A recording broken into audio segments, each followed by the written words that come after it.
The materials you will need will be acrylic paints like blue, red, and yellow, and also white and black.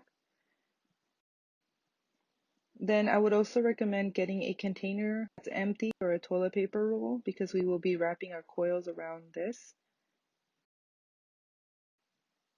Also, a variety of brushes and a pencil, a bowl or container or cup to hold your water, a plate or anything to use as a palette, napkins or a rag, scissors,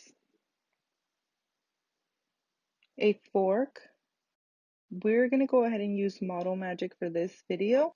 And I recommend using clay tools, but if you don't have them, you don't have to use them. They're just recommended. So we're going to start by opening up our clay, and you just take it out. If you made your own, you will take it out of your Ziploc baggie. And we're just going to knead it, make sure it warms up a bit, and we will start by coiling onto the surface. So make sure your surface is clean and flat, and you're just going to begin rolling them, making long strands. So make sure it is even. Make sure to apply the pressure evenly throughout so you don't have parts that are too thin. And then once you're done coiling or you're satisfied with the thickness, you're going to take your container or toilet paper roll and start at the bottom, place your coil down, and turn your container as you go, placing the coils over themselves, going upwards of your container. So you see, once I did the first layer, I'm just going to start going further up and continue turning and moving your coils upward. Make sure to press them down as well to connect them. Make sure there's no holes in between the coils. And then just continue doing that throughout the rest of your toilet paper roll.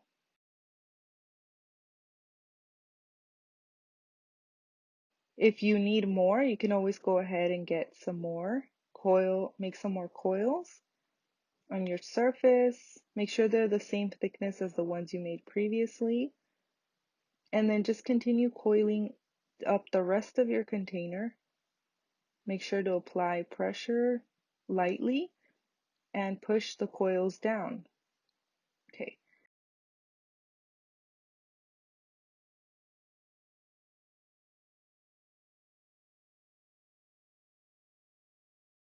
Once you are satisfied with the height of your container's coils, so you're going to just take it and roll it onto the surface to flatten out the coils and make sure that everything is fully incorporated and adhered to itself.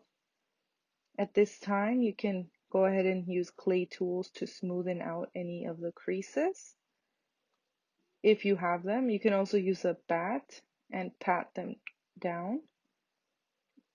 If you don't have those, it's fine. You can just continue rolling.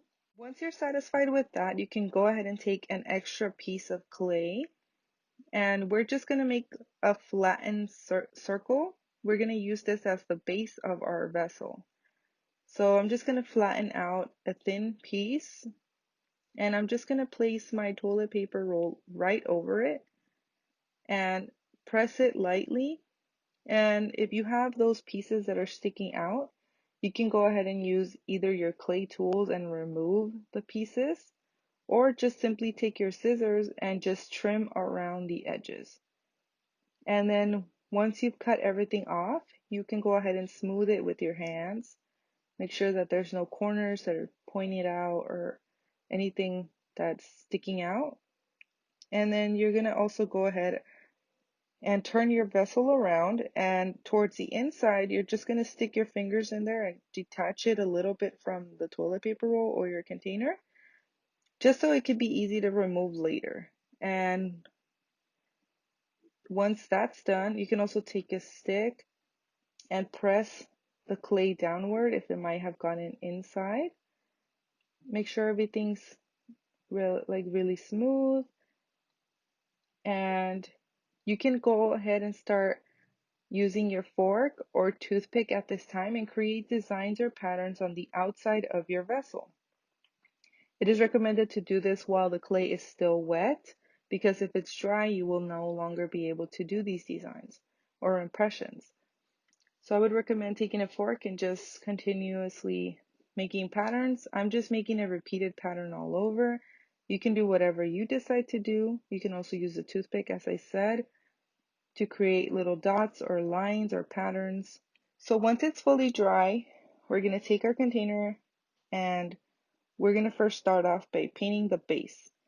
So I would recommend taking a large brush, placing your container on a napkin, turning it upside down with the bottom up, and this will just make it easier for you to paint your vessel. So you can go ahead and use colors that you have on hand, or you can use mixed colors. I'm going to mix a pink color, and I'm just going to mix the whole color and paint. I'm just going to go ahead and paint the entire bottom layer or the background layer of my vessel. So just do it all throughout. Continue painting it, and it doesn't matter if you can see the indentation marks as you paint. This will give your painted surface texture, and it will actually make it look very different and unique. You can also go ahead and paint the base of it, and then turn it around, and then paint the top or the lip of it. You can then wash your brush, and then getting another color, I'm just going to take a brush, as I said, and then create stripes all along my vase or vessel. You can do this by putting your fingers inside of the opening and holding it with that hand and painting with the other.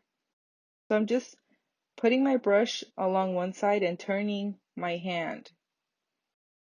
It makes it easier, it keeps the lines steady, and you don't really have to worry about them being uneven.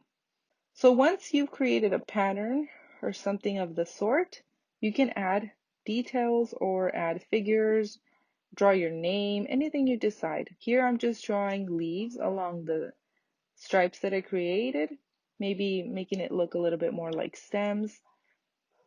And I'm just continuously adding more leaves along those lines. And then I'm taking a white and drawing flowers in. As I said, you can use your creativity to make anything you decide or think is interesting. And then at the end, I'm going to take my brush and just blend those colors in, making it look really messy.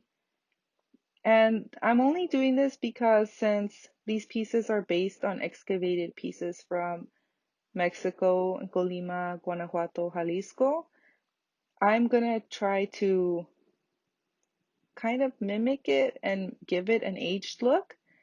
And you don't have to do this, but I'm just doing it as a preference to give it a little wear and tear, make it look a little bit like it was actually excavated from a site. And then you leave it to dry, and this should be your finished piece.